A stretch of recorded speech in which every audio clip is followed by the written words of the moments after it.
Hello everyone. Have you ever wondered what makes retirement and resignation different? Many people confuse these two, but they have two distinct meanings in company law and in the workplace.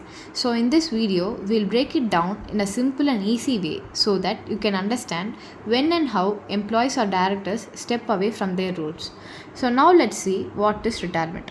So, retirement under company law refers to the process by which directors, employees, or other officials of a company step down from their roles based on legal provisions, company profiles, or contractual agreements. So, in companies, directors retire by rotation. Employees retire at a fixed age like 58 or 60, and partners retire as per partnership agreement. Some employees may also take voluntary retirement before the retirement age. After retirement, a person stops working in that role but may receive benefits like a pension or gratuity. So, retirement rules are based on company policies and legal provisions. Next, we'll see about the legal framework. So, the legal framework of retirement in a company is governed mainly by the Companies Act. It sets the rules for when and how directors and other officers retire. These rules are usually mentioned in the company's articles of association and legal regulations. Some sections of the law talk about how long a director can stay, when they have to step down or retire, and the process for removal or reappointment. These laws help companies to manage leadership changes smoothly and keep everything legal. The next topic is director's retirement. So, there are three types of retirement: voluntary retirement, age based retirement, and rotation of directors. Coming to the first point, voluntary retirement. Voluntary retirement means when an employee chooses to retire early before the official retirement age, usually in exchange for certain benefits. Companies offer this option called voluntary retirement scheme to reduce the workforce in a planned way. So, this retirement is not forced. Employees decide on their own whether to take it or not.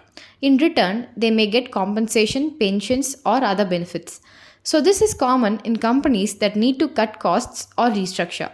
It's a way for employees to step away from work early while still getting financial support. The next one is age based retirement.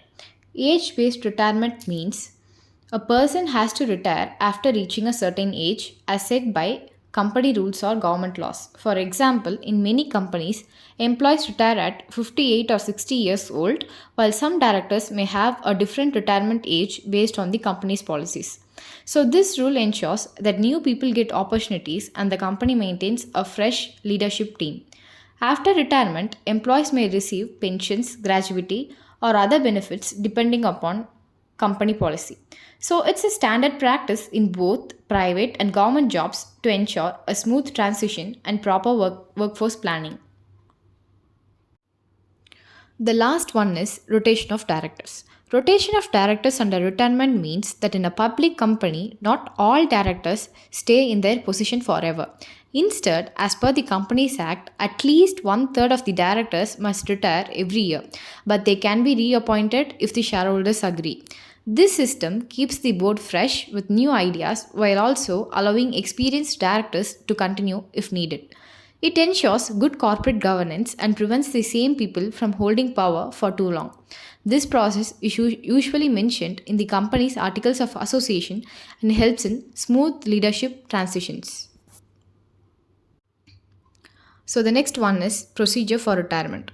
So, there are usually 8 steps involved to a person to get retired from a company. So, the first one is retirement notification.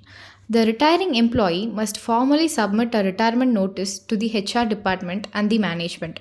The notice period depends on the company policies, typically ranging from 1 to 6 months. So, the next one is verification of eligibility. The HR verifies the employee's eligibility for retirement based on age, years of service, and employment contract. Pension and benefit entitlements are reviewed as per company policy and labor laws. The third one is financial settlement. The company processes the employee's final salary, including any pending bonuses or incentives. Retirement benefits such as PF, gratuity, and pensions are calculated and initiated. Leave encashment, if applicable, is processed for unused leave days. The fourth one is clearance process. The retiring employee must return all company assets, including ID cards, laptops, office keys, and documents. Departments such as IT, finance, and administration complete the clearance formalities. The fifth one is retirement documentation and exit interview. The company provides an official retirement letter appreciating the employee's contributions. HR may conduct an exit interview to gain feedback on the company's experience and collect insights for improvement. The sixth one is knowledge transfer and handover. The retiring employee must document and transfer ongoing work responsibilities to their successor. Training or mentorship sessions may be conducted to ensure a smooth transition. The seventh one is post retirement benefits processing. The company assists the retiree in applying for pension, medical benefits, or any post retirement schemes. Insurance coverage and any extended benefits are processed if applicable. The last one is legal and tax compliance. The company issues necessary tax documents such as Form 16 or retirement benefit statement. Any deductions on retirement benefits are processed as per government regulations. The next slide is about retirement benefits. So, the retirement benefits refer to the financial or non financial compensation that employees or directors receive upon retiring from a company.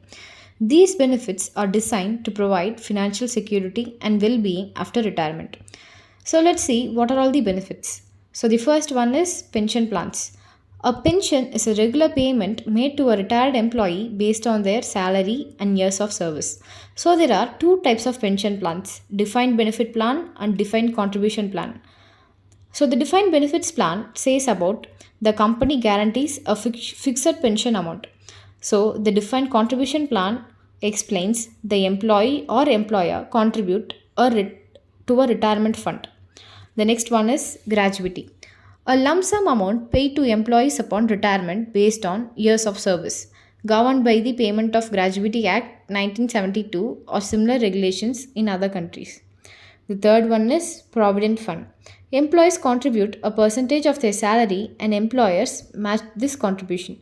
The accumulated fund is provided to the employee upon retirement.